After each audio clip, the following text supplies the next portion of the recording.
show. I'm your host, Eric Smith, and today I'm talking about The Dream Beings by Aaron J. French.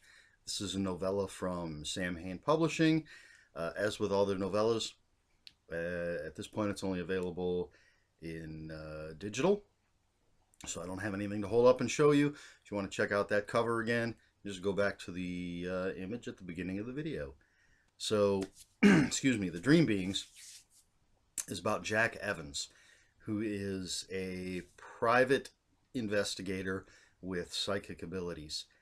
And he gets pulled into a serial killer case when his name is found painted in blood on the wall at one of the crime scenes.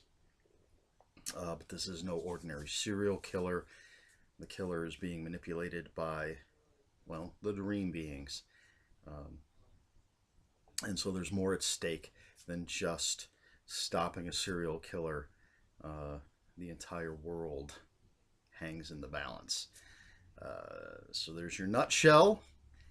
And first of all, I like private detective stories. Big fan. I love Philip Marlowe and Robert B. Parker's Spencer, and all sorts of different. I like the private dick genre. And I do like the subgenre of, I guess it falls under urban fantasy. The private detective who's more than human, which you've got plenty of different types of private detectives in that subgenre, whether they're a vampire or a wizard, or in this case, just a simple little psychic. I like this story. I really enjoy the way we're introduced to Jack Evans, because it's very much has the feel of a private detective story. He's in his office, his secretary comes in, or personal assistant, and there's some witty banter. So that really was something that I enjoyed a lot. Excuse me. The story itself really moves at a quick pace, which, as always, you really gonna have that when you have a novella, because it's again, I think it's under 100 pages, so things have to move quickly, and they do. And there is some violence. As a matter of fact, the opening scene is a very violent scene, and to me, this particular scene showed the strength that Mr. French has as a writer, because it's not super graphic, but it is still brutal, if you know what I'm saying. It's not, I wouldn't call it hardcore fiction, as they say. He doesn't describe every detail of, say, a knife punching through flesh, which some authors do, and I have no problem with that. But he doesn't do that. Yet the way he does describe this scene, for some reason, I felt was really just as brutal, if not more so, than if he'd gone incredibly descriptive. So I really, really enjoyed that. I like the characters. We meet a detective friend of Jack's, and we get to know him a bit, and I like the interaction between the two of them. The main problem that I have, and it's not just this, but sort of the whole psychic detective subgenre, and this is a very personal thing. When I'm reading a private detective story, I want some detecting, and there isn't really much detecting in this story, if you understand what I'm saying, because Jack has psychic abilities.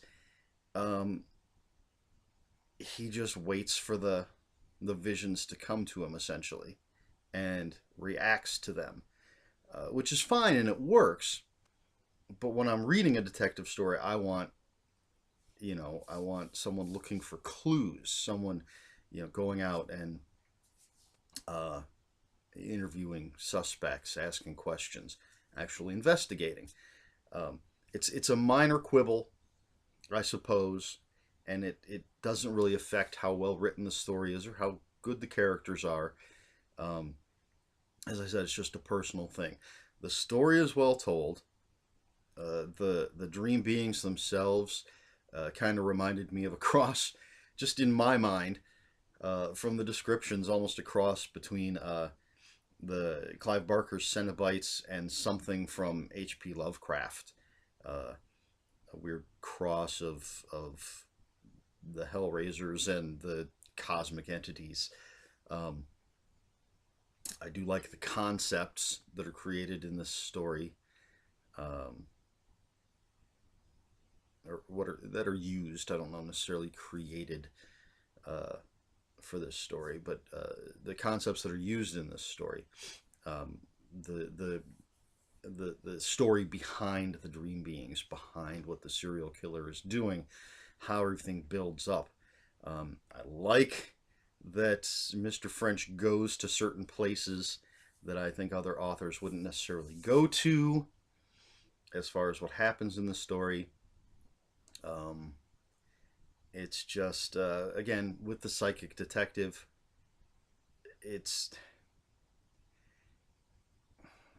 in general, it can be used as a crutch um, to move the story forward. Uh, just an example. The Jack figures out essentially where the serial killer lives, not through any investigation, but simply because he has a vision of the killer's house, and he recognizes the neighborhood. Um, which, I mean, that's part of being a psychic detective, but I kind of miss the actually going out and doing some work. As far as I go, it's not a bad thing. It's a good story with good characters. It's just that's my little, again, my own personal thing. Maybe that's just because I've read so many detective stories um, that's sort of stuck in my head. But all of that being said, I do give The Dream Beings by Aaron J. French 3.5. Again, my lighting is a little crazy. 3.5 out of 5 open graves. Um, and if you can read the names on the tombstones there's no real significance to them. I realized after I wrote these all down that 4 out of the 5 names are characters that have come back to life. There's no significance to that whatsoever. I'm just a geek, so I put down the names of comic book characters that have died. But 3.5 out of 5. Open graves. Read the story to find out why I chose open graves. Um, so yeah, it's an entertaining story. I would like to see the Jack Evans character come back. Um, I think there's more to his story. Uh, there's some hints at stuff from his past. I wouldn't mind seeing that filled in a little bit. So yeah, overall, it's not bad. The Dream Beings by Aaron J. French. I wish I had a book to hold up and show you, but I don't. So just go back and look at that cover again. So that's it for The Dream Beings. If you have any comments, questions, or corrections, please put them in the comments below. Comments are open for spoilers. Just post a spoiler warning. I will have a couple of links for the book in the description below. And please like, share, and subscribe. I guess that's it for this episode of the Low Budget Review Show. I have been Eric Smith, and until next time, read more books.